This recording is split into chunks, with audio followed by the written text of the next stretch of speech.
લોકો ઉનાળામાં જાંબુ ખાવાનું પસંદ કરે છે.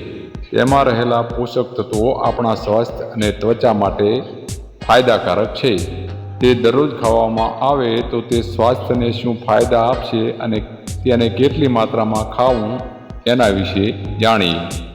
જાંબુમાં વિટામિન સી, વિટામિન બી12, આયર્ન અને એન્ટીઓક્સિડન્ટ હોય છે.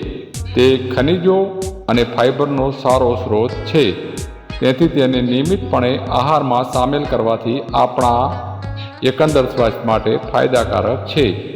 જાંબુની અસર ઠંડી હોય છે. તેનું નિયમિત સેવન કરવાથી બ્લડ શુગર લેવલ ઘટાડવામાં મદદ મળે છે. તેને ખાવાથી પાચન ક્રિયામાં પણ સુધારો થાય છે. જાંબુમાં એન્થોસાયનિન નામનો ઘટક હોય છે, જે આપણા કોષો માટે ખૂબ જ સારો છે. આ લોહી વધારવામાં પણ મદદ કરી શકે છે. જાંબુમાં કેલરી ઓછી હોય છે, તેથી તે વજન ઘટાડવામાં પણ મદદ કરી શકે છે. ફાઇબર વધુ હોય છે, તેથી તેને ખાધા પછી પેટ ભરેલું લાગે છે.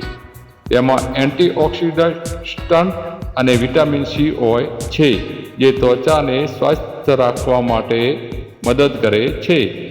દિવસમાં 200 ગ્રામ જાંબુ ખાઈ શકાય છે.